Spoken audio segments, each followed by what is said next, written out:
idea es que vamos a hacer un muy pequeño conversatorio a propósito de la exposición que tenemos aquí en Tranquilandia, que es una exposición, para quienes no saben, que presenta el trabajo de 4 artistas de Bucaramanga, 4 artistas jóvenes, todos ellos egresados de la Universidad Industrial de Santander, de la carrera de Artes Plásticas.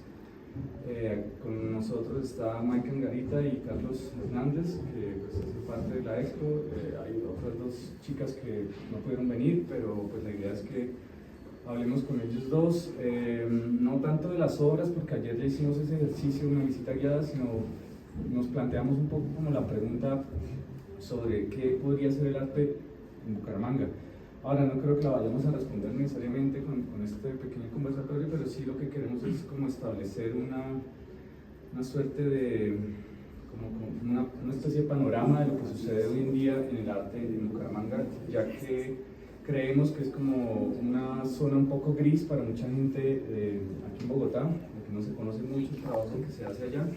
Y este esfuerzo que hicimos junto a Marcelo, con Tranquilandia, pues busca precisamente eso, visibilizar el trabajo de unos artistas que están haciendo cosas desde la región, aquí con ustedes, con este escenario nuevo. Entonces, pues vamos a empezar como con una pregunta para ambos aquí, y es ¿cómo ven ustedes en la actualidad el campo artístico en la ciudad? Entendiendo el campo artístico como una cuestión ampliada, no solo como qué se hace en términos de arte, qué producción artística se hace, sino las condiciones también alrededor de esa producción, es decir, las instituciones, por ejemplo, ¿no? O el público, o el tema del comercio del arte. ¿Cómo ven ustedes ahora, 2024, eso, ustedes que siguen viviendo allá y que están trabajando allá? Bien concretos, no abrir el público. Hola, buenas, muchas gracias por venir. Pues yo creo que tengo que aludir a la exposición. Para mí es un territorio bastante árido. Creo que la puedo comparar como las dinámicas culturales del arte en Bucaramanga se parecen mucho a la geografía de nuestro territorio. Son como bastante territorio hostil. Entonces, para un artista joven eso le representa un reto, debido a la escasez de otras dinámicas por fuera de las instituciones, y de que han sido de cierta manera y honesta, muy pocas las caras que pueden, por ejemplo, traer a escena en los últimos 25 años sobre lo que es el arte contemporáneo, que ahí también creo que es una brecha. ¿Y por qué hablas de 25 años? Porque creo que esa retrospectiva es corta. Cuando se habla del arte de Santander se conoce como la pintura de los modernistas, pero esos 25 años para acá sucedieron un montón de cosas de las cuales están en una zona gris y que fueron muy relevantes para que se empezara a hablar de arte contemporáneo. Por eso pongo esa fecha. Claro, y ahí complemento un poco a Carlos, cuando él habla de 25 años es lo que tiene la carrera de Artes Plásticas de la UES. Y es un poco como también lo que nosotros, hablando en estos días, nos planteamos, que un poco esa podría ser la conversación, un poco lo que ha pasado desde que existe la carrera de Artes Plásticas, que es como el salto de la profesionalización de la práctica artística.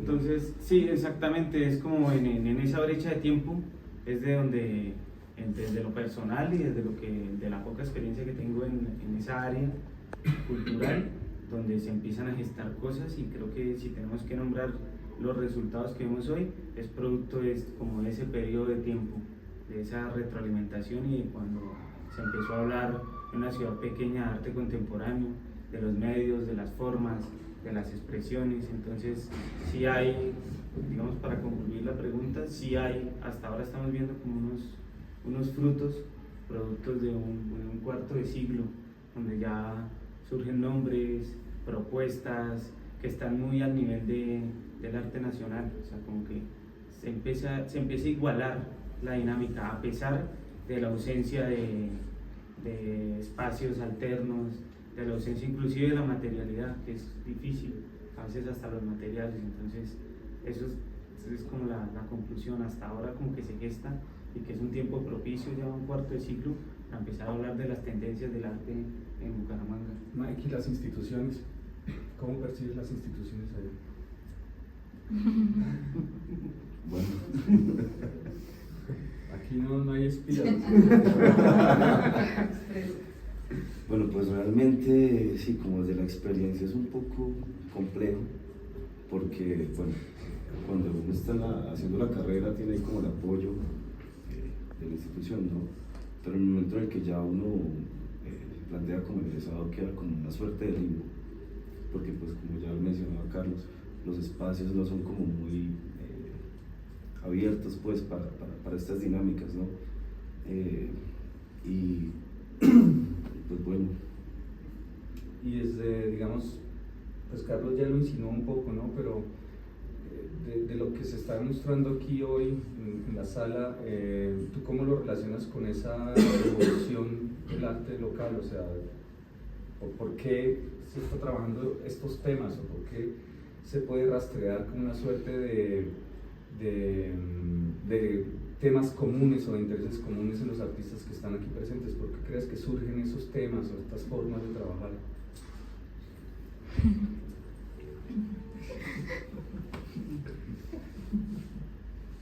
¿No sabes? Bueno, Carlos, ¿por qué? Bueno, acá que pues, yo fui profesor de ambos y bueno, yo también podría eventualmente responder esa pregunta, ¿no? ¿Por qué, por ejemplo, uno termina enseñando esas cosas, ¿no? Porque de una u otra manera se encaminan ciertos temas y yo creo que tiene mucho que ver con la academia precisamente, ¿no? Con el tipo de cursos que se dan en la UIS, el tipo de prácticas que se dan. A mí me parece que hay una cuestión muy importante aquí en esta muestra, y lo hablábamos también, y es como un tema asociado a los recorridos, ¿no? Como el caminar, ¿no? Como la necesidad de explorar. Entonces también, ¿por qué creen que hay como la necesidad de salir como del estudio, ¿no? Y realizar como recorridos en otros contextos? Básicamente como para generar una visibilidad, ya que pues, en la ciudad no hay estos espacios como galerías, como lugares independientes. Entonces, pues, ¿qué hace uno como para ganar un poquito de visibilidad y luchar ciertamente con esa idea que se lleva del arte como desde los 70, ¿no? Desde lo moderno todavía? Entonces, tratar de buscar cómo llegar a la gente de otra manera. Y pues empieza a ver uno como la historia de lo que sucedía, por ejemplo, en los 90, cuando se empezaban a tomar ya las calles, pues viendo desde que es una condición que se mantiene todavía, ¿no? Que sigue siendo como un poco difícil poder como tomarse otros espacios. Entonces pues el artista tiene que buscar como sus lugares sí, no convencionales. Es la creación de nuevos espacios, ¿no? Como la obligarse a crear lo que no hay, ¿cierto? Y eso también es una cuestión que se puede fácilmente rastrear dentro de esa producción que se hace en Bucaramanga desde los últimos 25 años, asociado a la carrera de artes plásticas, precisamente porque hay como se empiezan a abordar esos temas del espacio público, ¿cierto? Y ante esa ausencia de espacios en la ciudad, pues el artista casi siempre termina trabajando desde las calles, y eso también lo estuvimos conversando con ellos estas noches, y es fácilmente, por ejemplo, es fácil rastrear el surgimiento del street art o del arte callejero en Bucaramanga desde hace 20, 25 años, cuando desde la UIS empiezan a aparecer esos primeros proyectos de arte en espacio público masivos que pues deslocalizan un poco, ¿no? Como el ejercicio creativo y sobre todo el ejercicio de consumo también del arte, ¿no? Lo que decía un poco Mike ahora de como buscar a los públicos, ¿no? Básicamente hay que crear públicos a base de la creación de esos otros escenarios. Yo quería hacerles otra pregunta que tiene que ver como con la experiencia de estudiar artes plásticas en la UIS. ¿Cómo vieron eso? Y ahora que ustedes dos son profesores, Carlos es profesor de la UIS y Mike es profesor de la UDI, que es una carrera, pues una universidad donde hay carrera de diseño gráfico, trabaja por ahí. Carlos trabaja en artes plásticas. Luego de haber pasado ahí como esa etapa de estudiantes, ¿cómo fue empezar ahora a trabajar como profesores? ¿Cómo ustedes pueden ver la educación, ¿no? Un poco, ese tema de la educación en artes en la ciudad? La educación en artes está, digamos, tiene Debe ser sincero, ¿no? Sí, obviamente. Lo primero, yo pienso que en esa historia hay digamos, hay dos momentos. El primero, y es en lo que vivimos como estudiantes. Yo hago parte del pensum antiguo de Bellas Artes, no el de Artes Plásticas, y creo que es ahí, en Bellas Artes, donde empieza a haber una ruptura, de empezar a, por ejemplo, empezamos a ver referentes cercanos de arte contemporáneo, como era la Galería La Mutante. Eso fue, creo que ese momento histórico también hay que señalarlo muy bien, porque empezamos a entender que un espacio donde no habían lugares para difusión, ni siquiera de arte, de exposición de artes, era la academia donde nos podíamos unir, donde podíamos hacer parche para entender esas nuevas dinámicas de arte contemporáneo que empezaban o que se habían formado en una generación anterior a nosotros. Entonces eso es un momento. Y segundo, que teníamos la posibilidad de que, como en el caso mío, de que esos artistas se reintegraran a esa misma escuela de formación de artes para traer también esas ideas desde lo académico. Entonces uno ya como estudiante tenía 3 asignaturas donde podía potencializar lo que era arte contemporáneo, muy alejadas de un pensum antiguo como el de Bellas Artes, que pues se basaba, básicamente era un pensum de la Nacional modernista adaptado en una universidad que es industrial. Entonces eso también es muy relevante. Era pensum atrasados que hablaban de modernismo, entonces era graduarse de artista moderno en una época contemporánea. Entonces tenía uno que beber de solamente los pequeños referentes locales y de tratar también de difundir esas ideas dentro de nuestros compañeros de clase, es decir, hay otras miradas, hay otras escenas, que no hayan espacio no significa que no podamos salir al espacio público. Entonces esa fue, y lo que uno pretende también ahora como profesor es sembrar esas ideas también, y creo que a la larga funcionan, porque yo, así como Nicolás fue profesor de todos, yo fui profesor del resto también. O sea, entonces sí hay una retroalimentación generacional para seguir inyectando esas propuestas, y que es venir también a generar artistas jóvenes que tengan esas posibilidades también de compartir espacios contemporáneos que sí son muy ausentes. Mike, ¿no ves eso? Bueno, pues yo vi todo como un proceso de como estructurar el pensamiento, ¿sí?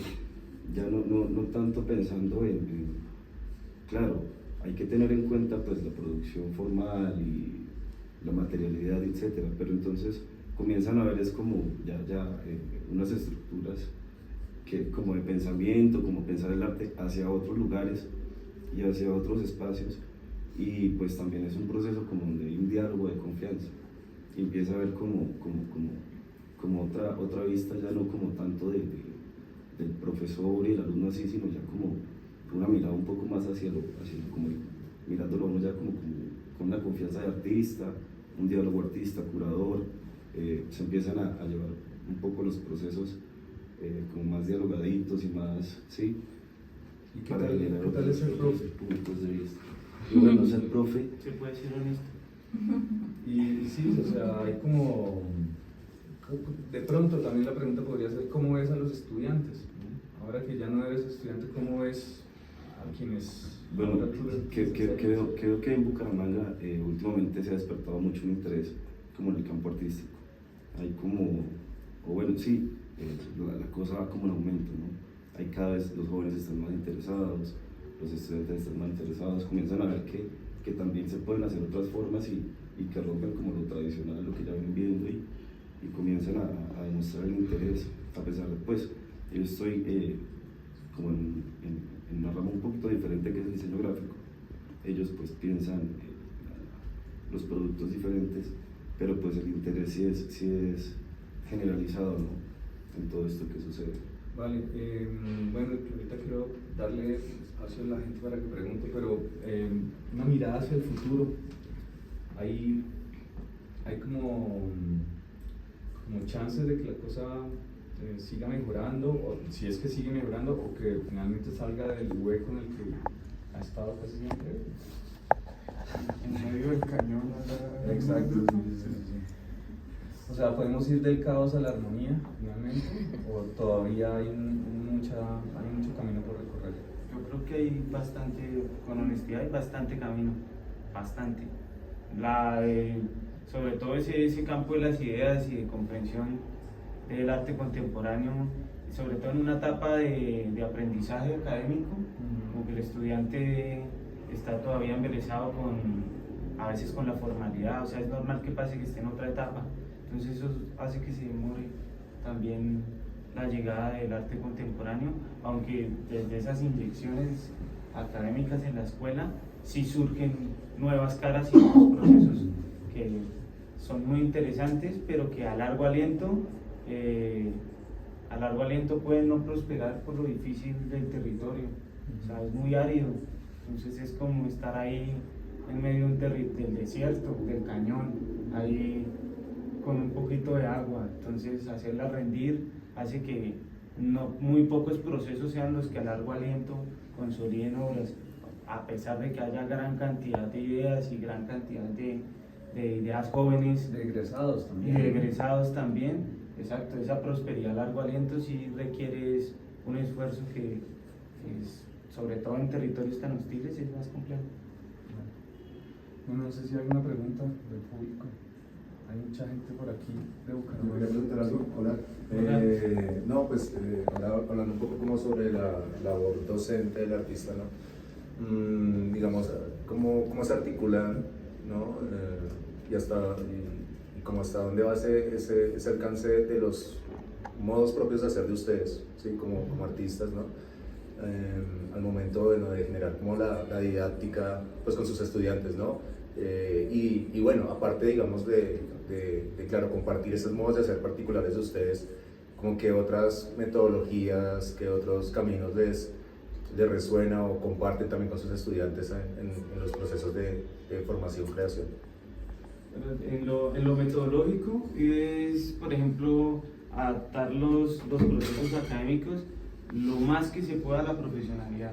Como la realidad. Sí, como a la realidad de lo que uno ya vivió por experiencia. De eso hablábamos un poco. Hay procesos que vienen de procesos académicos, como que son aciertos de los cuales uno como profesional puede consolidar. Y eso tiene que ver desde la docencia, o proponer esas metodologías también en clases. Por ejemplo, cuando uno tiene una escuela donde se entregan productos cada semana, uno sabe que en una semana no puede surgir una obra que vaya a un portafolio de un estudiante, entonces cambia las dinámicas y promueve otras entregas como eso que nos funcionaba a nosotros también en nuestras clases. Entonces ya propone uno como pequeños proyectos a más largo aliento, que por lo menos les permita tener una propuesta con más cuerpo, que puedan incluir en un portafolio o que puedan pasar a una pequeña beca, un pequeño espacio, como que hacerlo cercano a la realidad es lo que en realidad, sí, redundante, pero forma más. Claro, ¿sí? Yo complemento una cosa, y es que en mi caso, pues yo asumía muchas de mis clases como si estuviese hablando ya con un artista profesional, y yo no era profesor sino curador, entonces ya había como un diálogo mucho más concreto y que iba a redundar o a tener un resultado mucho más evidente, no como un ejercicio de clase, sino ya tratar de llegar al producto, ¿no? Y todo eso se logra es como con esos diálogos que vienen más del campo de lo profesional, ya como de lo real, a seguir insistiendo como en una lógica mucho más academicista de yo te voy a enseñar a pintar, ¿no es así, cierto? Sí, tal cual. ¿Alguna otra pregunta? Sí, a mí me interesa, lo mencionabas al inicio, como de las distintas, tratar de responder la pregunta de qué era el arte de Bucaramanga, ¿no? Y ahí preguntaría si ustedes hacen parte de ese arte de Bucaramanga, si se puede decir, hay un arte de Bucaramanga, y la otra es el tema del público. ¿Dónde está ese público para ese arte de Bucaramanga, si es que existe? Pues yo creo que sí hay, digamos, hay como una memoria, como una idea colectiva de lo que es el arte, pero precisamente no es la que representamos nosotros. Y es como una mirada más anclada al pasado. todavía, por ejemplo, y vos lo conoces, se sigue hablando, por ejemplo, de artistas como Mantilla Caballero, ¿no? Y él sigue siendo un referente, es un personaje que hizo obra hasta los 80, en los 90 seguía haciendo cosillas, pero en el inconsciente colectivo, en la mirada del público en general, sigue siendo ese el personaje y desconoce totalmente lo que pasa alrededor de los últimos 25 años asociado a la carrera de la UIS. ¿Por qué? Porque ha tenido muy malos manejos la carrera, sigue teniéndolos, y eso ha impedido que tenga un impacto más fuerte en el público y ayude a consolidar nuevos públicos, porque es que los nuevos públicos no van a surgir jamás de la nada, uno tiene que formarlos. Y por ejemplo el trabajo que hacíamos con La Mutante hace unos 15 años era precisamente eso. ¿A quién le estamos vendiendo lo que estamos haciendo si nadie lo comprende? Si todavía tienen esa mirada en el pasado, del pintor efectista, del pintor con talento, y no pues estas cosas que son un poco más frágiles hasta cierto punto, ¿no? Efímeras, muchas de ellas hechas en el espacio público. Entonces sí hay una labor muy fuerte por hacer de esa creación de públicos. Ahora, sobre la pregunta de que si hay un arte en Bucaramanga o humangués, Sí, una identidad, ¿la hay o no? si alguien foráneo lo viera y dijera, eso es arte de Bucaramanga, y un poco viendo aquí la exposición, qué es lo que los une, Claro. si son voces distintas, qué los hace encasillar Bueno, o en este ser caso, representados por ejemplo, el por tema del paisaje, ¿no? Tratar de retratar el contexto en el que se vive. Esa sería un poco, pero ya esa es como una labor que hago yo un poco más fina de empezar a encontrar esas cosas en común. Ahora, no quiero decir en este momento que toda la gente en Bucaramanga joven esté haciendo ese tipo de arte, como asociado al contexto, al paisaje. Pero sí hay una característica muy importante que hablábamos, y es la de la ausencia de espacios que obliga a que el artista salga al espacio público y genere otras cosas. Entonces hay como un arte de mayor movimiento, y eso sí lo identificamos, y es como una característica muy fuerte del arte en Bucaramanga, y es el espacio público, los otros escenarios, ¿no? Y eso obliga a que esas prácticas se alejen un poco de ese formalismo pictórico de Mantilla Caballero. Eso podría ser como un poco... Sí, yo creo que concluye también de que sí hay una tendencia. Yo creo que lo más certero es hablar de que sí hay una tendencia a representar de otras formas por el mismo contexto, y sí resuena en mucho arte joven, pues adherirse a esas miradas. Uno como profesor lo vive ahí y es válido también. Hay unos que se adhieren a esa mirada del pasado, ¿sí? Y se sienten ahí muy conformes, ¿sí? Como hay otros que están en el otro paradigma del arte contemporáneo, donde quieren adherirse a esos nuevos formatos, a esas nuevas ideas, y sobre todo también a los nuevos medios. Yo creo que eso es también, esos lenguajes contemporáneos también inquietan ya a ciertas personajes de artistas en formación, o ya con mediana, pequeña experiencia, si resuenan esos nuevos medios, nuevas miradas, nuevas formas.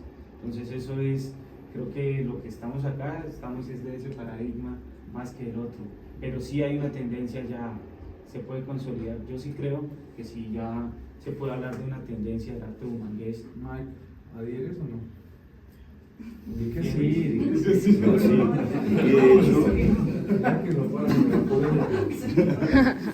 De hecho, por ejemplo, las pinturas que están afuera y todo el ejercicio de interpretar las señales y todo esto, vienen pues de un ejercicio de una clase con Carlos, ¿no?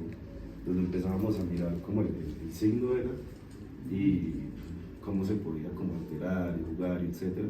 Y pues de ahí se desarrollan esos recorridos que yo hago por la ciudad, buscando de qué manera puedo alterar este paisaje, y surge la idea de cambiar la A del padre por una E, ¿no? Recordando un poco como la cultura popular, el Pérez Bandico, ¿no? Algo como muy propio. Entonces, ¿cómo se va integrando eso mismo que sucede, lo cotidiano, en una obra de arte o en una pieza que puede ser artística, ¿no? Y luego, por ejemplo, yo estoy siendo profesor de 3D, que fue también un poco lo que vengo viendo y aprendiendo con Carlos, ¿no? un poco esta nueva materialidad y estas nuevas formas de producir. Ya no es como sentarse allá a hacer una escultura con barro, ¿sí? Sino coger pues un computador, un programa y empezar a modelar, empezar a ver el espacio bidimensional, de una manera tridimensional, y pues ahí empezar a hacer otros procesos mentales. Y luego como esto que son datos se llevan y se imprimen, se vuelven, por ejemplo acá vemos las figuras impresas, ¿no? O sí, como jugamos también a partir de imágenes que se vuelven datos, se procesan y se vuelven otras cosas. Entonces es como todo ese proceso que hay detrás y esas formas nuevas de pensar que quizás nos alejan un poquito de la idea del Mantilla Caballero sí. Entonces ahí está como el proceso, ¿no? Y pues ciertamente estas nuevas formas logran, entre comillas, maravillar un poco, ¿no? Cuando uno llega y coge una cámara y hace un escaneado, y ese escaneado lo procesa y muestra un modelo 3D, la gente dice, wow. Entonces, pues bueno. Bueno, pues ¿hay otra pregunta o está? A mí me gustaría hacer un comentario aprovechando el espacio, porque sé que estos comentarios siempre son como o de pareja o en mi casa cuando me desahogo. Y yo siempre he sido una investigadora desde hace muchos años del tema, tengo ese impulso también artístico que se ha expresado de diferentes formas, pero también me gusta mucho saber cómo los seres humanos han convertido sus ideas en dinero, ¿sí? Por eso he investigado y he caminado por muchas ciudades, por muchas calles del mundo, en diferentes culturas, viendo cómo la gente, desde convertir una perla en algo que cuesta, o convertir un tren en un tren desde el acero, ¿no? O no sé, o sea, todos esos procesos. Y siempre llego a la pregunta o he llegado a muchas preguntas, pero no sé si esto es una pregunta o un comentario que quiero compartir con ustedes, que están atravesando, porque a medida que los iba escuchando, iba alimentando como ciertas ideas en mi mente. Y me pregunto siempre es qué tan conectadas están las cosas, uno, con nuestro propósito de vida. Cada ser humano que está buscando, porque a la larga en una sociedad capitalista, consumista, es claro que hasta para ser viejos, creo que para ser viejos es donde más dinero tal vez vamos a necesitar, y es lo que a todos nos preocupa, ¿no? Por eso hay tantas depresiones y tantas cosas. Y a la vez, ahora que tú hablabas, Angie, los comenzaba a escuchar también, comenzaba a unir toda esa hilaridad de las cosas que tú decías, que comenzaste a poner, por ejemplo, el pere, ¿no? Como a utilizar algo cultural, pero también decían que como ustedes salían a la calle a tratar de abrir nuevos espacios, y tú también decías que habían creado un movimiento para educar al público, y yo me doy cuenta que pasa en todo. Escuchaba hace poco el documental de rock, un documental de rock en donde tuvieron que ser transgresores, pero los que la rompieron fueron los que tomaron todos sus elementos y los volvieron música, ¿no? Como por ejemplo Café Tacuba. ¿Sí? También escuchaba en el cine a mucha gente hablar de lo mismo, y es que la han roto cuando llegaron y tomaron lo suyo y lo volvieron arte. Hablemos de Ciro Guerra y El abrazo de la serpiente, o Pájaros de verano. Sí, en diferentes entornos me he dado cuenta que de alguna forma eso rompe. Pero también siento que se desperdicia todo ese amor y esa pasión y ese propósito de vida cuando se nos olvida, por ejemplo, atravesar verdaderamente la vida diaria de los demás. Por ejemplo, alguna vez o muchas veces he dicho que en las ferias de pueblo y en las feriecitas que se hacen, donde se venden siempre estos duendes que hacen ¿cómo se llama? Estos duendes donde ponen los inciensos y que los ponen fumando y que no sé qué, yo decía, o las guitarritas esas chiquitas, o cosas hasta los platos de comida, yo decía, siempre me he dicho, después de ver en muchos lugares, yo decía, ¿por qué no hay artistas haciendo de las artesanías algo diferente? Hay un libro precioso que se llama El diseño funcional, que habla del equilibrio entre la función y la belleza. Uno de los ejemplos más importantes que existen de la brillantez de eso es el Mini Cooper. Es un carro que, a pesar de que no es un carro que a todos nos guste, tiene un llamado de atención, y si tú te montas en el carro, donde te sientas es funcional, los botones que tienes son funcionales y demás, y habla de muchas cosas entre el equilibrio, entre lo bello y lo funcional. Entonces, todo para decir que me parece interesante escuchar a 2 generaciones de profesores que están llegando a la vida de las personas, de gente triste, re triste, porque la última formación que hice de hecho fue en salud, para entender qué nos pasa a todos en especial los que somos sensibles al arte, donde terminamos en excesos de muchas cosas, pero eso no es ese es el síntoma, la causa está detrás.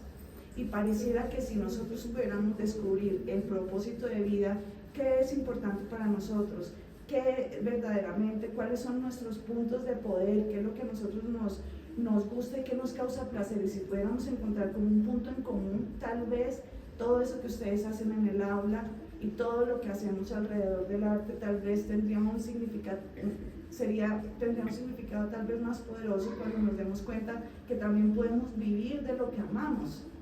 Porque si no hay dinero, obvio, todos decimos, ay, sí, el arte y todo eso, pero comprender mis cientos en los duendes de esos no va a llegar el dinero. Y a la larga todo termina ahí. Y a mí me parece que somos muy tímidos a la hora de hablar en la formación, porque he sido estudiante toda mi vida y casi nadie te habla de cómo producir dinero con tu arte. ¿Sí? ¿Cómo puedes llegar a volverlo verdaderamente lucrativo? Para que tú digas, ay, ya soy vieja, tengo una casa, así sea una chocita de 3 habitaciones y un jardín con tomates, sí, pero tengo para comprar mis medicinas, si no me casé no me importa, si no tengo hijos, porque ahora todos tememos a todo eso. Entonces digamos que, por eso decía, no sé si es una pregunta o un desahogo que aprovecho para tener aquí, con personas que están en la academia y que pueden llegar a tocar a grupos de personas que verdaderamente también los inviten a eso, a que nos demos cuenta cuál es el propósito de vida, pero también cómo conseguimos dinero con eso, porque somos requete tímidos, o sea, como que hablamos de dinero y, ay, eso es presumir, ay, pero todos queremos algo en la vida, o sea, y es vivir de lo que amamos. Entonces, alguna vez tal vez puedo cumplir con esa pregunta. Ustedes han hablado de dinero en sus clases y los alumnos consideran que ellos también quieren vivir de eso y que no se necesita solo ser la gorda de Botero, ni Miguel Ángel, ni llegar a Roma con todos los Césares que hay por todas las calles, sino que también podrían hacer con cosas cotidianas, utilizables y funcionales. O sea, podrían generar también una riqueza personal, comercial, y me gustaría escuchar como a los 3. Bueno, yo nunca enseñé eso. Dime. Nunca enseñé eso. No. No. Porque primero no me formé para eso, ¿cierto? Y segundo, porque de una u otra forma considero que si hay algo especial dentro de la producción artística, al menos de lo que nosotros hacemos, es desde lo simbólico. Me parece que eso es bien importante, es decir, no necesita ser funcional el arte, ¿listo? Me parece que no necesita funcionar. Y eso pues ya lo convierte en un objeto difícil de vender, ¿cierto? Sí. Ahora, que sea el sueño de todos, sí, obvio. Todos aquí de una u otra forma estamos esperando poder vender nuestras cositas para vivir de ello. Pero bueno, eso es muy difícil, ¿no? Y en el campo artístico local en Bucaramanga es imposible, sencillamente es imposible porque no hay un sistema de comercio del arte, como lo hay de pronto aquí en Bogotá, que es algo que estamos viendo hoy en día con Arbo fin de semana, hay como 60 espacios. En Bucaramanga encuentras 2, tal vez, ¿no? O 1. O ninguno, no sé, no sé, y ninguno de ellos tiene necesariamente esa visión tampoco de vender, ¿no? Ahora, hay otras formas que mismo Marcelo lo puede testificar, perdón te meto en la colada, pero pues Marcelo tiene, digamos, 2 espacios, si te das cuenta, no, hay un almacén, aquí está esta sala de proyectos, entonces pienso que es como una forma más o menos inteligente de equilibrar ciertas estas cargas, ¿no? Y él lo sabe, ¿no? Abajo pues tiene su mina de oro. Apoyar también como Celamón, que es la empresa que tenemos. Además, ¿no? Entonces aquí ellos tienen el taller de carpintería, aquí al lado. Mobiliario para exhibiciones. Entonces hay como, ¿sí ves? Hay como varias formas de Sí. sacar. Ahora, en el caso de arte, yo sí sé que puede haber una falencia ahí, ¿no? Sí, Dentro de claro. al menos un curso, ¿cierto? Al menos. Que Sí. te enseñe algo de eso, que te enseñe mucho más de la realidad, porque claro, la pregunta que hacía este señor hace un momento de cómo ustedes mezclan esta práctica académica con el mundo real, bueno, muchas veces son los Ahí está. ejercicios de cómo montar, de cómo gestionar, pero muchas veces queda por fuera ese tema de, bueno, ¿y qué? ¿Cómo hacemos plata? Sí, Claro. sí, sí. Para responder ya, digamos, en mi caso, Sí. yo tampoco doy esa formación de economista, creo que también parto de ese paradigma, pero los nuevos medios nos permiten es que ese aprendizaje, por ejemplo, de hablar, de ser cercano a la realidad, miren, las opciones, no por algo nosotros somos profesores, ¿sí? También, aparte de que tenemos esa entrega también a la educación, que eso es fundamental, pero esta es una manera. La otra está las becas, que son muy pocas, pero están así. O sea, sí brindamos lo cercano a la realidad. Ahora, con la diferencia de que en mi caso, yo sí trataba, y no eran escenarios adjuntos a las clases, hago esa aclaración. En otros escenarios alcancé a dar algunos talleres de escaneo 3D, fotogrametría por fuera, que es de lo que algunos estudiantes pueden también, obviamente es superficial. Ellos cogen eso, sí profundizan y han podido seguir ahí ese curso, pero es como las formas reales en las que uno da, mira, el arte permite esto, ¿sí? Y pues se puede hacer, como también hay técnicas en las que uno sabe que a través de la gráfica, de la serigrafía, de algunos métodos puede ser el comercio minorista, puede tener, sobre todo en un lugar donde no hay esos espacios. Entonces desde ahí sí. Ya en la otra de la funcionalidad y eso ya yo Sí, también sí. me parece más, es Entiendo, como, los entiendo porque al tocarles a los artistas de cualquier rama, eso es meter un poquito así como aguantarte a que te respondan algo, pero no, con todo el respeto del mundo. Bueno, Mike, para cerrar. Que pues es que básicamente uno aprende como herramientas para contar algo, para sí, contar una historia que para algunas personas puede ser interesante y bonita y para otras no tanto, ¿no? Pero básicamente es eso, es como si a cada quien le dieran un papel y un lápiz y cada quien va a escoger y escribir con su tipo de letra, ¿no? Y con sus formas. Pasa casi lo mismo con el arte, son herramientas y tú verás de qué manera puedes llegar y comunicar lo que quieres, ¿no? Sí. En fin, es como que entre comillas una forma, un resultado estético, ¿no? Pero pues eso también se amplía mucho. Entonces es más como comunicar algo, cómo lograr comunicar algo y pues que básicamente, no sé, uno no podría hacer otra cosa. Sí, entiendo, no, y gracias. Y para que no quede lo de funcional como mal entendido, es en el arte. Yo me formé en moda, soy diseñadora de moda y he hecho propuestas y demás. Pero, por ejemplo, hay un sombrero volteado muy famoso, gigantesco, que se hizo en pasarela, que es solo para eso, para pasarela, que es super fashion, entonces es gigante. Pero entonces digo, es como también ustedes o nosotros los adultos, porque somos los que vamos dejando en las nuevas generaciones nuevas posibilidades, decirle, oiga, sí, está genial que usted pueda hacer el volteado, pero también puede hacer unos volteados para vender. Sí, o sea, es solo eso, o sea, no se trata de que, porque el arte si no tiene esa subjetividad, pues no es arte, y si no viene el conflicto, pues tampoco lo es, y si no tienen que perforar el canal de Chicamocha, pues tampoco es arte, ¿sí? O sea, siempre hay un conflicto para que se vuelva el arte, sino solo es eso y lo hago con el mayor de los respetos y me fascinan las expresiones abstractas, las valoro profundamente, así que no se me van a quedar tocados.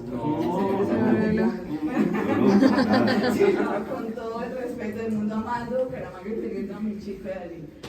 Complementando un poco como lo que decía Carlos y eso, nosotros también les proponemos a los artistas que hagamos, que saquemos como merchandising, como souvenirs de la exposición, porque en ocasiones es más fácil llegar a como unas miniaturas, obras más pequeñas, unas reproducciones y sacar 50 y lograr vender esas 50 mucho más rápido, digamos, y lograr hacer lo mismo que está esperando encontrar por la obra, sin que la obra pierda como esa posibilidad también de venta como el original. Y entonces, digamos, abajo en la exposición que tuvimos antes de esta, están los lápices rebobinadores de Lucas Torres, hay algunos prints, sangre vampiro, hay unos prints de reproducciones de algunas obras originales, hay diferentes cosas así como más chiquitas y que de pronto no, también digamos en el barrio aquí en Chapinero, pues la población es joven, entonces son estudiantes, son recién egresados que están empezando a hacer pareja, entonces quieren arreglar un poco, quieren ponerle algo a su casa, pero pues no tienen los recursos para comprarse una obra de 2 millones, 3 millones, pero sí se pueden llevar algo de 200, 300 y empezar a hacer también como esa intención de hacer como una colección y va empezando de a poquitos. Entonces pues eso también funciona y ha funcionado con los proyectos y se mueve más. Claro, interesante. Gracias. No, Bueno, pues, muchas gracias por haber venido. Gracias. Gracias a ustedes también por haber venido.